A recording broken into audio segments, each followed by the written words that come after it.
देखो social science का paper है, सोशल साइंस या SST जो भी कह लिया आप लोग, इसमें किस तरह क्वेश्चन आ सकते हैं। ज़रूरी नहीं जो इस पेपर में बताएं 100% वही आए, अलग भी आ सकते हैं, लेकिन आप लोग पढ़ लिए ये भी, और एक्स्ट्रा जो आप लोग पढ़ रहे हैं अनिल विद्या या बुक से, तो वो ज़रूर पढ़िएगा। जैसे इसमें पहला क्वेश्चन है, what is the main feature of Belgium model. इसका आंसर बताइए। तो इसका आंसर लगभग मेरे हिसाब से power sharing of some people देख लीजिएगा, ठीक है।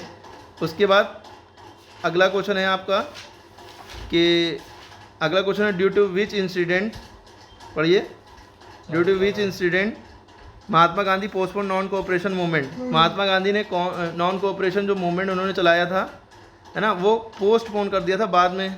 किस इंसिडेंट की वजह से? चौरी चौरा इंसिडेंट, या चौड़ी चौड़ा आप जल्दी में बोल सकते हैं, या ना चौरी चौरा भी कह सकते हैं, ठीक है। चोरी चोरा ना कहिएगा बस, ठीक है। यहाँ तक क्लियर हो गई बात। अगला देखिए, who became the ruler of United Italy 1961। 1961 में कौन यूनाइटेड इटली का रूलर बना? इसका आंसर हो जाएगा विक्टर इमैनुअल। Victor Emmanuel. एक क्वेश्चन देखिए इसमें आ सकता है कि किस कंट्री में नेशनलिज्म सबसे पहले स्टार्ट हुआ? Nationalism NATIONALISM, nationalism started first, सबसे पहले किस कंट्री में स्टार्ट हुआ? तो इसका आंसर हो जाएगा फ्रांस। ये क्वेश्चन आ सकता है, ठीक है। और एक यूनिफॉर्म सिविल कोड वाला, यूनिफॉर्म सिविल कोड करें, सिविल कोड एक 1804 वाला है, वो याद रखिएगा। सिविल कोड वाले में आप लोग 1804 लगाइएगा अगर सिविल कोड वाला क्वेश्चन आए। CIVIL civil code. Napoleon Bonaparte और वाटरलू और ये सारी चीज़ें पता होना चाहिए, ठीक है। वो तो शायद कोर्स से हट गया है थोड़ा बहुत। एक ये क्वेश्चन अच्छा, ये भी इंपॉर्टेंट है। Who wrote the book Hind Swaraj. Hind Swaraj book किसने लिखी? सभी को बताएं, महात्मा गांधी, ठीक है। महात्मा गांधी जी ने हिंद स्वराज बुक लिखी थी। और आपको ये पता होना चाहिए कि रविंद्रनाथ टैगोर ने एक इम्पॉर्टेंट बुक लिखी है, उसका क्या नाम है? रविंद्रनाथ टैगोर ने गीतांजलि लिखी है ना, गीतांजलि। अगर इसका आ जाए गीतांजलि वाला तो रविंद्रनाथ टैगोर लिखिएगा, ये बहुत इंपॉर्टेंट है गीतांजलि वाला। ये इनका ये हो जाएगा। अगर रविंद्रनाथ टैगोर पूछे तो ये लिखिएगा, महात्मा गांधी ने हिंद स्वराज लिखी है, ठीक है। और जवाहरलाल नेहरू ने डिस्कवरी ऑफ फायर लिखी है। ये सब इंपॉर्टेंट है, जनरल नॉलेज की भी बातें हैं। डिस्कवरी ऑफ फायर, आग की खोज। APJ Abdul Kalam, fire, wings of fire. APJ Abdul Kalam अगर होता है तो इन्होंने विंग्स ऑफ फायर लिखी है ना, ये बता चुके हैं हम। उसके बाद देखिए, अच्छा यहाँ से एक क्वेश्चन और बन सकता है। देखो इधर एक क्वेश्चन ये बन सकता है कि लाल बाल पाल का फुल फॉर्म हमने बताया है, इंपॉर्टेंट है। लाल बाल और पाल ये क्या है? तो लाल मीन्स क्या है? लाला लाजपत राय। लाल मीन्स क्या है? लाला लाजपत, LAJPAT, लाजपत राय, है ना, RAI राय। बाल मीन्स क्या है? बाल गंगाधर तिलक, यही है ना। बाल मीन्स लिखिएगा बाल गंगाधर तिलक। बाल गंगा, अरे शक्तिमान वाला गंगाधर, GANGA, गंगा DHAR, है ना, अच्छा बहुत है, DHAR, बाल गंगाधर तिलक, ठीक है, TILAK, ठीक है। उसके बाद आपका क्या है? पाल, है ना। पाल में आप लिख सकते हैं बिपिन चंद्र पाल, BIPIN, बिपिन, CHANDRA, चंद्र, और PAL, पाल, ठीक है। देखिए इनके नाम में पाल लगा है, इनके में बाल लगा है, और इसके में लाल का लाला, ठीक है। ये इंपॉर्टेंट है। इसके बाद देखिए, after which war unification of Germany was completed. तो इसका आई थिंक ये होगा फ्रांस प्रूशियन वार, है ना, फ्रांस प्रूशियन वार अगर ये आए तो। उसके बाद ये बोर्ड का वेबसाइट का पेपर है, तो ये ज़रूरी नहीं कि यही आए, इसमें से यही क्वेश्चन आए। जो अलग से बता रहे वो भी ध्यान से सुनते रहें, दिमाग में बैठ जाएंगी सुनते सुनते बातें। In which schedule of the constitution languages are placed. भाषाएं किस संविधान में, कॉन्स्टिट्यूशन में संविधान होता है, इसमें कितने आर्टिकल हैं कमेंट करके बताइएगा, ठीक है। एक नहीं, बहुत सारे हैं, 395 ऐसे कुछ हैं, ठीक है। इस कॉन्स्टिट्यूशन में लैंग्वेजेस किस शेड्यूल में प्लेस किए? तो इसका 8th शेड्यूल आंसर होगा, 8वें शेड्यूल में, ठीक है। एक क्वेश्चन आ जाता है कौन से हमारे कॉन्स्टिट्यूशन में, संविधान में, अरे यही कॉन्स्टिट्यूशन है यार, संविधान में, इसको हिंदी में कहते हैं संविधान। इसमें कितनी भाषाएं को मान्यता दी गई है? तो 22, है ना, 22 भाषाओं को, जिसमें हिंदी है। हिंदी तो हमारी राज्य भाषा है, हिंदी हमारी राजभाषा 14 सितंबर को 14 सितंबर 1900 किस सन में राजभाषा बनी, ये आप कमेंट करिएगा। हर चीज़ हम बताएंगे तो आप लोग पढ़ेंगे कुछ नहीं। हिंदी हमारी इसीलिए 14 सितंबर को हर साल हिंदी दिवस मनाया जाता है, हिंदी डे है ना। चलिए उसके बाद mention 2 satyagraha movement of Gandhi जी।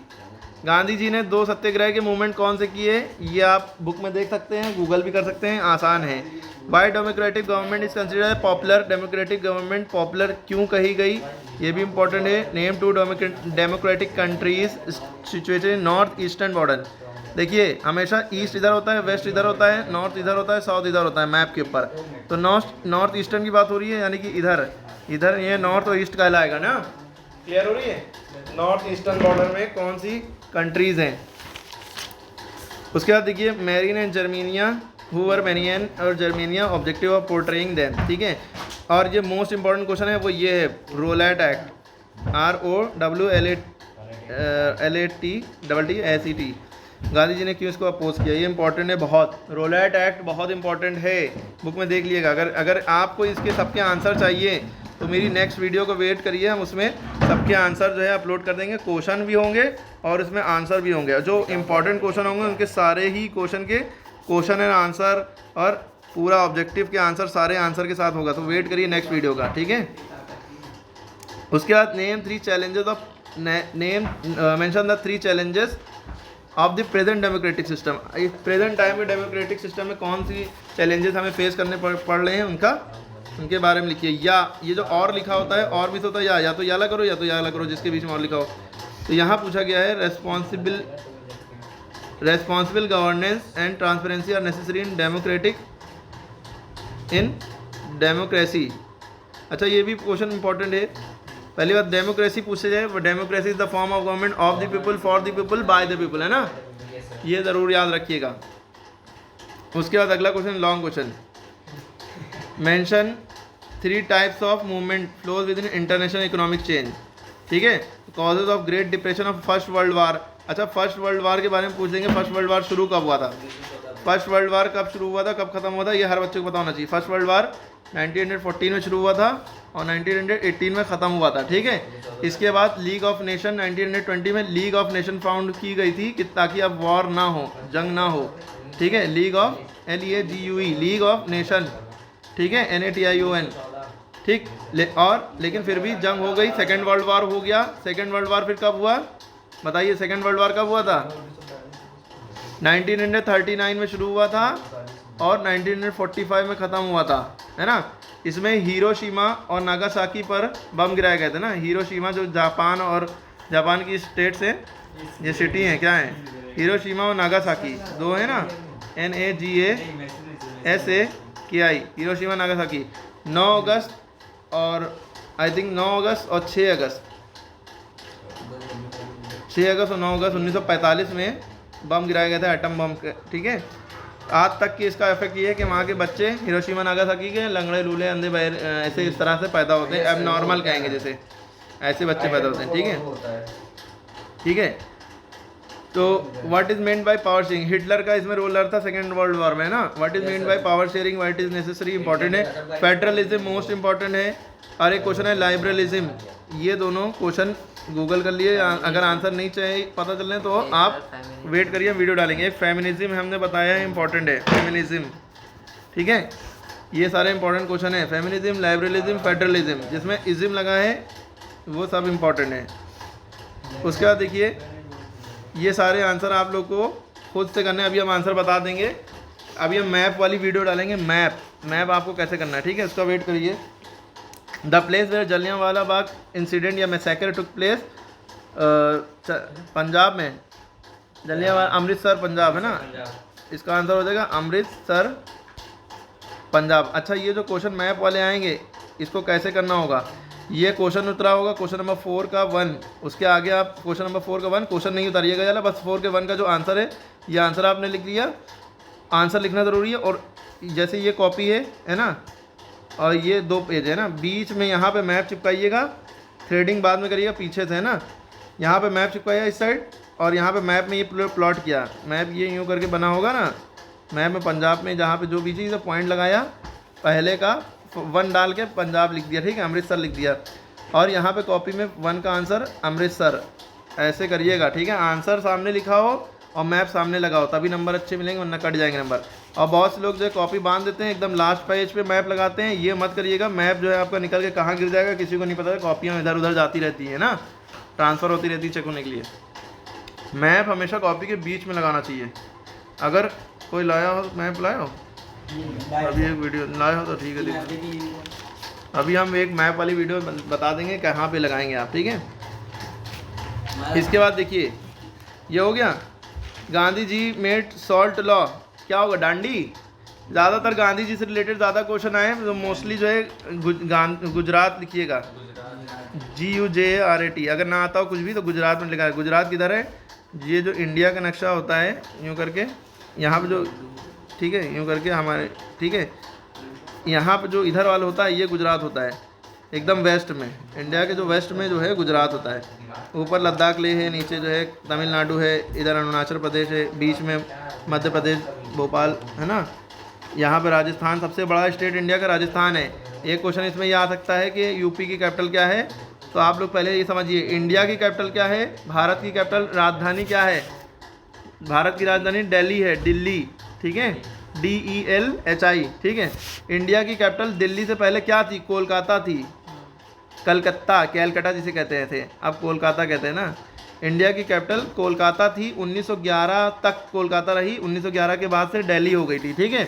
फिर इंडिया के अंदर एक राज्य है यूपी। इंडिया के 28 या 29 स्टेट्स हैं, घटती बढ़ती रहती, पता नहीं क्या क्या होता रहता है, कभी कुछ हो रहा है कभी कुछ हो रहा है, ठीक है। ये यूनियन टेरिटरीज भी बढ़ती घटती रहती हैं, देख लीजिएगा। यूपी जो है इंडिया में, यूपी एक राज्य है और एक राज्य के अंदर कई शहर आते हैं जिसमें लखनऊ भी शहर है। तो यूपी की कैपिटल क्या है, राजधानी क्या है, लखनऊ, ठीक। अब लखनऊ की भी कैपिटल आपसे पूछ लें तो पहले तो ये कही जाती थी भाई लखनऊ की अवध कैपिटल है ना, लेकिन अब आप हजरतगंज कह सकते हैं, हजरतगंज, जहाँ पे सारागंज है, ठीक है, ठीक है, वहाँ पे। उसके बाद आप देखिए, इतना डीपली आएगा नहीं, एक आ जाएगा कि हाई कोर्ट की बेंच कहाँ है, तो लखनऊ में है। हाई कोर्ट की HC जो होता है, HC का मतलब होता है हाई कोर्ट, SC माने होता है सुप्रीम कोर्ट, ठीक है। सुप्रीम कोर्ट दिल्ली में है, ये भी पता होना चाहिए। हाई कोर्ट लखनऊ में भी है, ठीक है, दिल्ली में भी है, वो तो अलग बात है। हाई कोर्ट हर स्टेट में होते हैं ना। और दूसरी चीज़, एक क्वेश्चन क्या था, अच्छा एक चीज़ और एकदम दिमाग में आ रही तो हमने कहा बता दें। MLA जो होता है इसका फुल फॉर्म होता है मेंबर ऑफ लेजिस्लेटिव असेंबली, यानी कि विधानसभा का मेंबर है ना, मेंबर ऑफ लेजिस्लेटिव, अरे बाप रे क्या हो रहा है, MLA, member, MEMBER, member of legislative assembly, LEGISLATIV, legislative assembly, Vidhan Sabha, ASSEMBLY, ठीक है, इन्हें कहते हैं विधानसभा का सदस्य, है ना। तो उसके बारे में डीप में बात बताएंगे। Place where indigo copper started, place where cotton mill worker started satyagraha, ये बताओ। तो इसका भी कॉटन मिल वर्कर सत्याग्रह वाला खेड़ा है, खेड़ा यानी कि गुजरात में है। खेड़ा कहाँ है, गुजरात में। वही ज़्यादातर जो है इधर वाला W जो इंडिया का बना होता है, तो इधर वाला एकदम इधर वाला होता है, वही सब जगह सब कुछ वही है।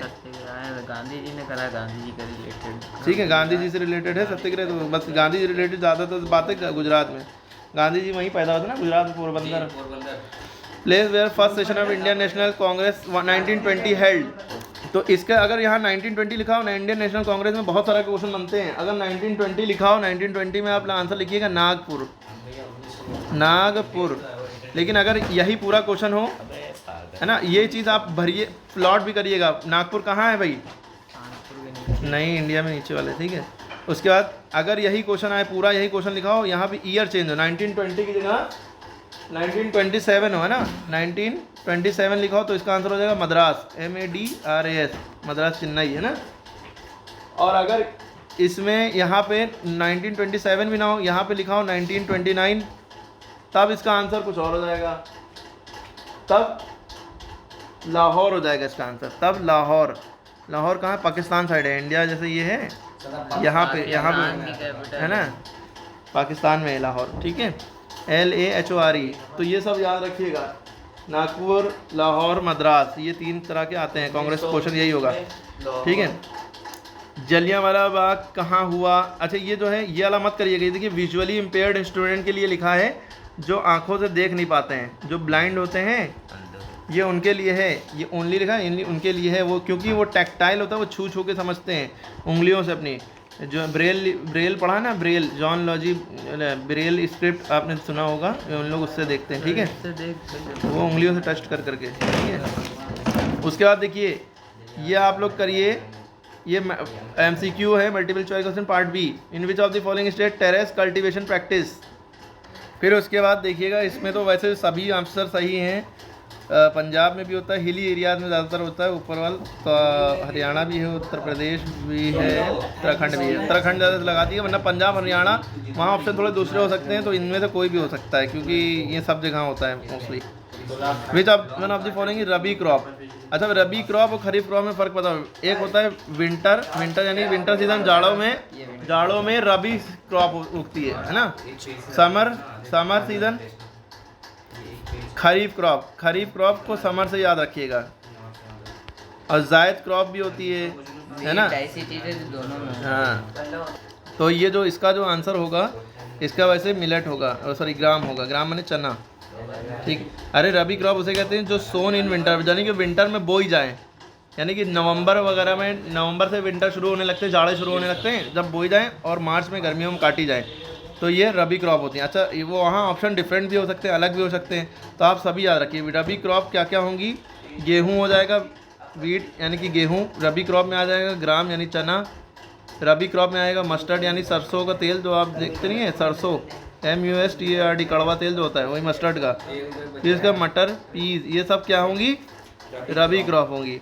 और एक होता है खरीफ क्रॉप, है ना। खरीफ क्रॉप ये समर सीजन में बोई जाती हैं, है ना।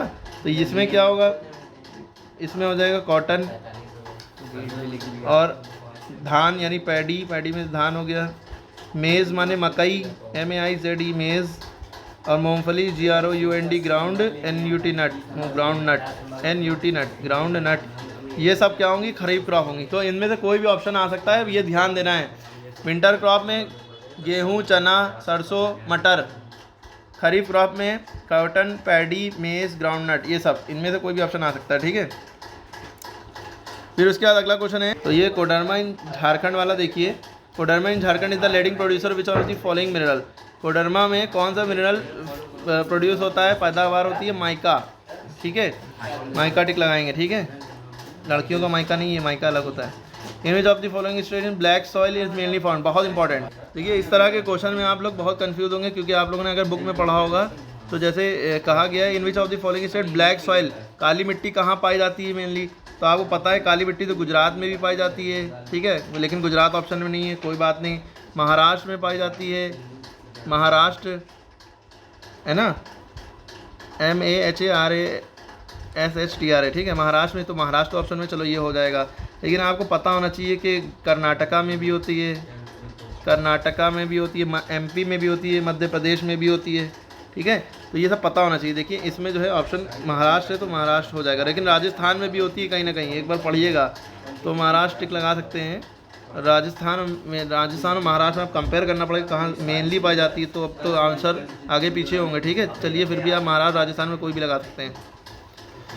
हाँ ये इंपॉर्टेंट है बहुत, ये क्वेश्चन बहुत इंपॉर्टेंट है कि what is the rank of India in human development index. ये HDI का फुल फॉर्म भी याद रखिएगा।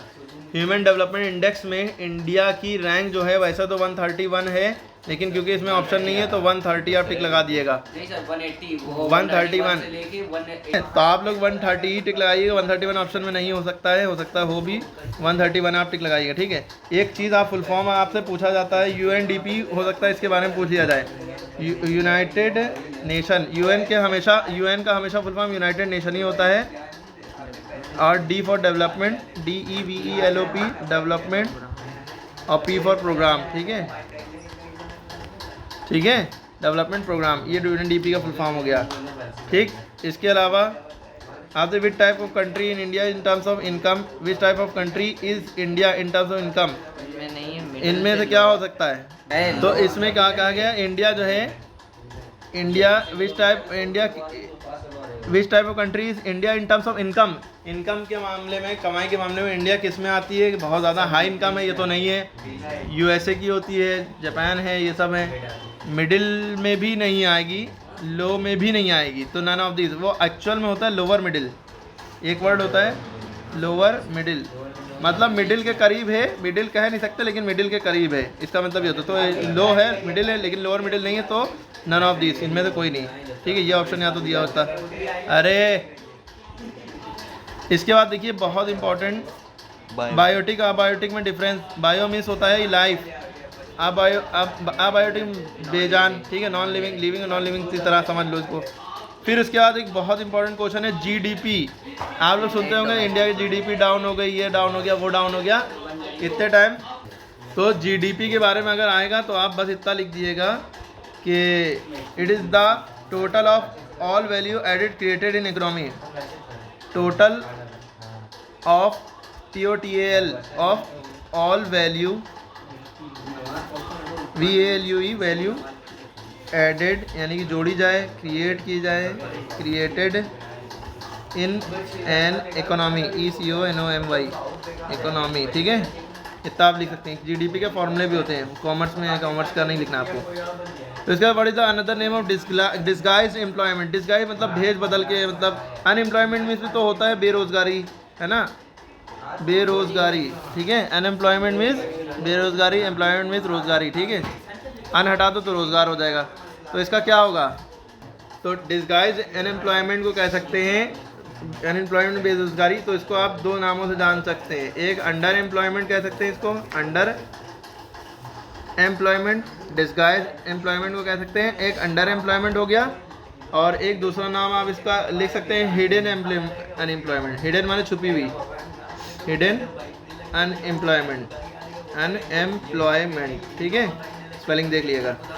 मुद्दा ये है कि इसको होता क्या है, ये होती क्या है। तो डिस्गाइज अनएम्प्लॉयमेंट क्या होती है कि देखने से तो लगे कोई रोजगार है, काम काज कर रहा है, लेकिन अंदर से उसको उसका रोजगार ना हो, वो बेरोजगार हो। ठीक है, यही लिखना होगा आपको। उसके बाद देखिए how are minerals formed in igneous and metamorphic rock, ये बहुत इंपॉर्टेंट है। बीवरेज क्रॉप्स इंपॉर्टेंट है, कॉफ़ी चाय वगैरह बीवरेज के अंदर आ जाता है। उसके बाद देखो different sector of Indian economy, बहुत इंपॉर्टेंट, इसके बारे में पढ़ना ही है आपको। ग्लोबलाइजेशन बहुत इंपॉर्टेंट है, इसके बारे में देख लीजिएगा। इंटरनेशनल मार्केट, ये सब पूछे जा सकते हैं, 5 कैरेक्टरिस्टिक, ये सब पूछा जा सकता है। बाकी आप पढ़िएगा तो सब कुछ जो पढ़ाया गया है।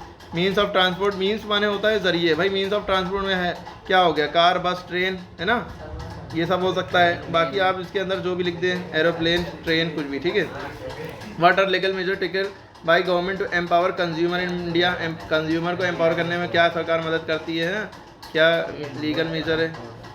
ठीक है, उसके बाद देखिए effect globalization is not the same in all countries, globalization का इफेक्ट नहीं था। अच्छा मान लो कोई आंसर नहीं आता तो आप क्या करोगे, छोड़ के आ जाओगे? नहीं, कोई एक वर्ड पकड़ो, उससे रिलेटेड कुछ ना कुछ तो पढ़ा ही होगा, कोई एक वर्ड कुछ ना कुछ उससे रिलेटेड पढ़ा ही होगा या आता होगा, तो बस वही वर्ड से रिलेटेड चीज़ें लिखते चले जाओ। ग्लोबलाइजेशन के बारे में लिख दिया, कंट्रीज़ हैं तो कंट्रीज़ के बारे में लिख दिया, है ना। ठीक है, तो जो भी इफेक्ट, अगर उसका इफेक्ट क्या पड़ सकता है, कुछ अपने दिमाग से बस घुमा फिरा के बात लिख देना, बस 1-1.5 पेज का लॉन्ग लिख देना, 1.5-2 पेज का। ठीक है, नंबर मिल जाएंगे। उसके बाद देखो 2 तरह के भाई मैप आते हैं आपको, एक फिजिकल और पॉलिटिकल मैप दिया जाएगा। एक में आपको इस तरह से निशान बना के दिखाना होता है, साइन बनाना होगा और उसका नाम भी लिखना होगा। आंसर तो ऐसे लिखना होगा, आधा नंबर तो उसका होता है जो आप आंसर लिखेंगे, और आधा नंबर आपको प्लॉट करने का होता है। तो आप आंसर भी लिखिएगा कॉपी में, जैसे 1 का आंसर क्या है ना, जैसे क्वेश्चन नंबर 28, उसका 1 का आंसर वेस्ट बंगाल का पार्क, कोई एक पार्क का नाम वेस्ट बंगाल का, और उसका प्लॉट करना है कहाँ पे है वेस्ट बंगाल में। महानदी का, जैसे महानदी कहाँ है, उड़ीसा में है ना, उड़ीसा में, तो उड़ीसा में आप प्लॉट करेंगे महानदी, और उसका साइन भी प्लॉट कर देंगे। ठीक है, तो इसका देखिए कोल फील्ड झारखंड, इस साइन से आप, जैसे ये मैप होता है ना, इस मैप में आप कहीं जहाँ पे ये होगा वहाँ पे आप यूँ प्लॉट करेंगे और आंसर इसके आगे लिखेंगे। आंसर ये 4 का, ये पूरा क्वेश्चन में तो उतारेंगे, इनसा आंसर बस लिख देंगे जो पता होगा, आपको पढ़ा होगा। Port situated in the east coast of India, इस तरह से साइन इस तरह से बनेगा, जहाँ पे भी होगा, मान लो कोई चीज़ है ईस्ट कोस्ट, मान लो दिल्ली में है, तो दिल्ली में आप यूँ करके यूँ बना देंगे। आपको पता होना चाहिए कौन सी स्टेट कहाँ में है। इंडिया में 28-29 स्टेट्स हैं, वो पता होना चाहिए कहाँ पे हैं। सब चीज़ें पता तभी ये सब आंसर आप कर पाएंगे। नहीं पता तो अंधी चुक्की बांट दिएगा, छोड़िएगा नहीं। ठीक, ये आपको नहीं करना होगा, विजुअली इम्पेयर्ड यानी कि जो देख नहीं पाते हैं उनके लिए है। इसके बाद आप नीचे आ जाएंगे। अरे आ ही गए, पूरा नीचे आ गए। तो ये पेपर होगा, आप लोग देख लें फिर से, यही पेपर है, पूरा आपको बता दिया है। और आप लोग जो नहीं आता उसके क्वेश्चन आंसर जो है खुद से निकाल के करें। ठीक है, क्लियर? ठीक।